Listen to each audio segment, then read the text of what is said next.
I'm Sonia Falayan. This is my YouTube channel, Mind and Manna. This channel is for Black women who are 55 and older and who are wanting to improve their finances in order to level up to a more intentional way of life that includes freedom, ease, and joy. So I'm going to be doing a brief series on travel, the importance of travel, the benefits of it.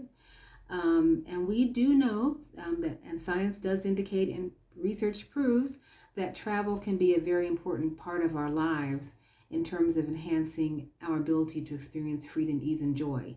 Not only that, I'm also talking about the want to also just make note of the financial benefit of travel. And so I want to give 11 reasons to travel. The first one is number one, if you have a small business, your travel can be absolutely an important tax write-off.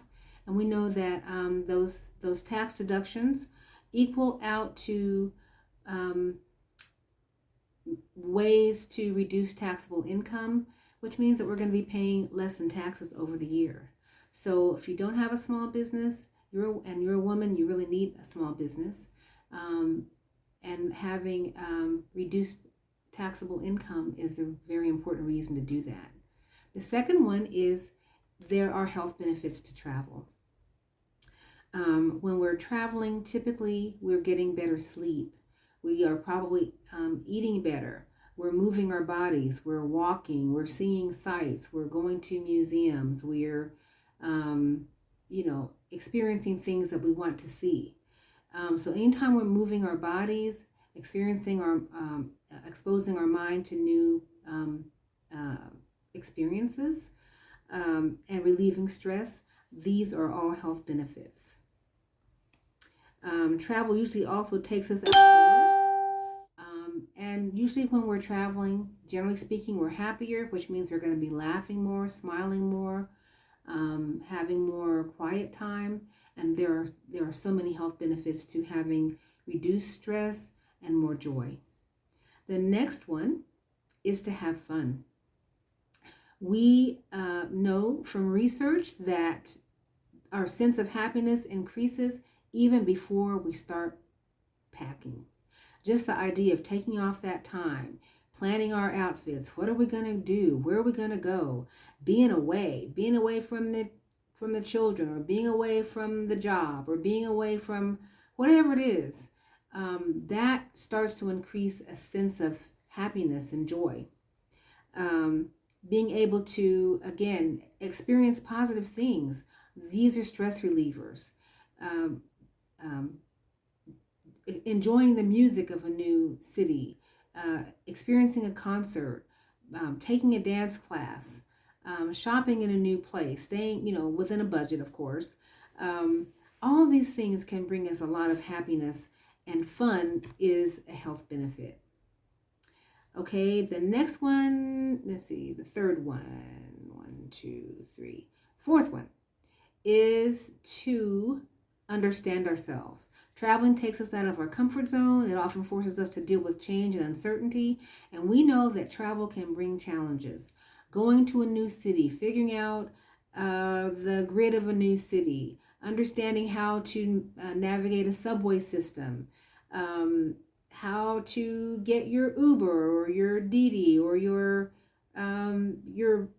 Metro Pass or your Oyster Pass if you're in London. If you're going to be on the Life train, if you're in, let's say, Guadalajara.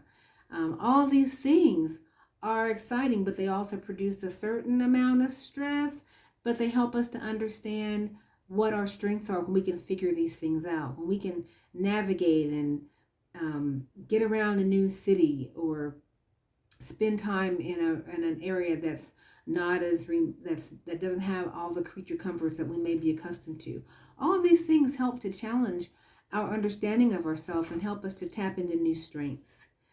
Again, it helps us to articulate and have a better sense of understanding what we like and what we don't like, so that we can set better boundaries, clear boundaries as we're traveling. And of course, everything that we learn when we're away from home has relevance for when we get back home too.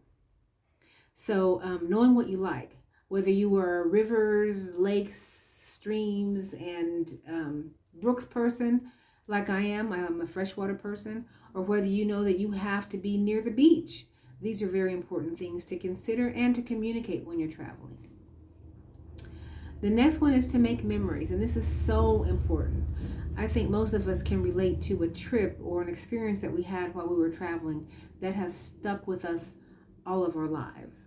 And for me, it was the cross-country vacations that my sister and I took with our parents and our dog across the country. Seeing the Rocky Mountains and the Black Hills of South Dakota, going to Mount Rushmore and to California and to Montana and Nevada, playing a slot machine when I was 12, which we weren't supposed to do, but we did. All those things, and the time that we spent with my parents on those trips was just amazing.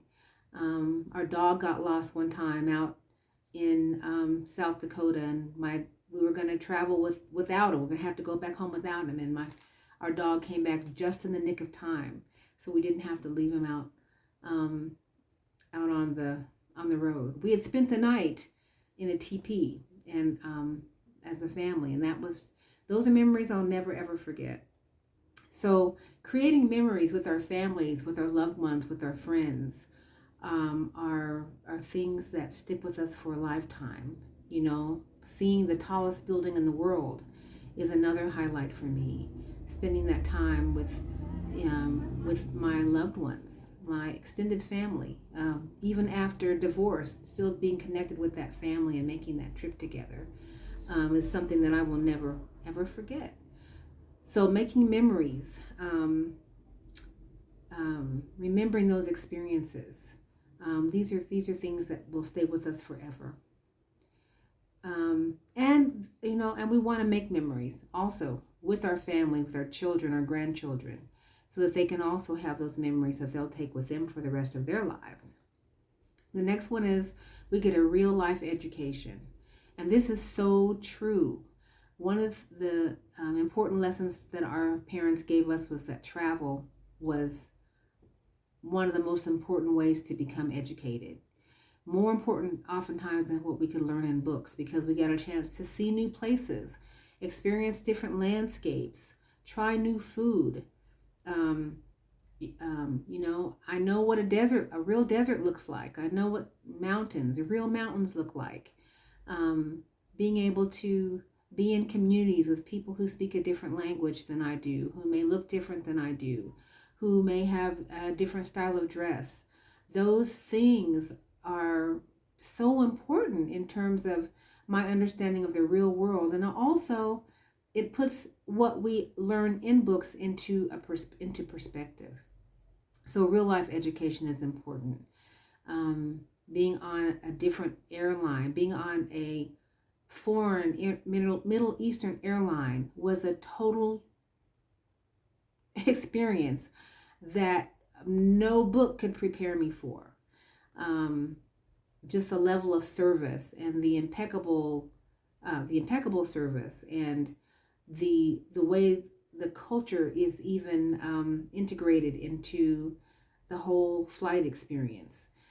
Seeing how architecture can incorporate religious symbols, and how religion and culture are integrated in so many parts of the world. Those are experiences that I can never get out of a book. So make travel part of our real life education, and for that of our children. And the older we get, the more we still need to learn. So if you're middle-aged, where you start to have time now to travel, continue to educate yourself and enrich your life experiences by affording yourself the luxury and the experience of travel. The next one is it boosts our confidence. Traveling to new lands has its benefits, and of course, as I said before, it brings challenges. But when we can work out those challenges, when we can, have some success, maybe in getting lost and figuring out how to get where we need to go, having to convert currency from one currency to another, having to calculate, all those things help us to grow and increase our confidence. The next one is it broadens our horizons, and that's so much similar to increasing our, providing real life education. But how do we meet the world? How do we meet people living in different places? What is our experience? How open are we to experiencing new cultures and language, new textures of food, agriculture, architecture? Again, broadening our horizons is a health benefit, helps us to feel better, helps us to learn better, and it all helps us to really to grow as people. The next one would be to improve our communication skills. Learning a new language, navigating in a different atmosphere. I talk a lot with my hands, but using my hands to communicate and tell stories, to figure things out, and also knowing that part of travel is understanding language and culture on many levels, knowing that what may be a totally acceptable way of using my hands in one part of the world may not be acceptable in another. So having a commitment to improve in our communication, again, is another benefit to our overall growth and well-being. The next one is to enhance our creativity. When we are away from home and out of our comfort zone, we are oftentimes able to kickstart the creativity of new ideas. We might want to try approaching things from a new way, being able to have some quiet time to kickstart our brain in a different way. We know that travel can be a very, very important part of creativity. Being around new materials, being around a new environment, hearing different music may help spark a new idea. As I am a financial coach, life transition coach, I'm also a commissioned textile artist and musician. And for me, being able to spend time away on a retreat or in a residency always gives me new ideas and new things to think about that I want to incorporate later on in a piece of work. It may be a thread, it may be an idea, it may be some words, it may be text, but being away and having that time to think and filter through an idea is very, very important. And the last one, which is sort of what we've been talking about already, is just the overall sense and a peace of mind that travel can provide. If we're living in a city, being away from all the hustle and bustle and noise can really be a benefit to our spirit. If we are accustomed to being around a lot of silence and rural activity, sometimes the excitement and the colors and the energy of a new city can also make us feel better in a very important way. The idea of disconnecting from our daily routine, whatever that is, and spending the time devoted to ourselves helps us to achieve peace. It helps us also, it can also be a very big boon to our spiritual practice. Being able to express gratitude in a new way, having a new perspective, so very important. So traveling lets us live for the sake of living, enjoying things along the way that we don't always get a chance to do, things that we might take for granted in our daily lives. So those are the 11 reasons for traveling. Not just the financial benefit of the tax breaks, which are very important and which can lead to peace of mind because we're paying less in taxes and reducing our taxable income. But think about the whole body, mind, spirit, brain connection, the sense of peace that travel can provide, and get out there and travel. If you're interested in my travel club, you can check out the link that I will have posted under this video in my bio. Again, this is Mind and Manna. Please like, share, subscribe, and comment on this channel. And I thank you so much for taking the time. I am going to be doing a couple of other videos on travel, so stay tuned and thanks for your support.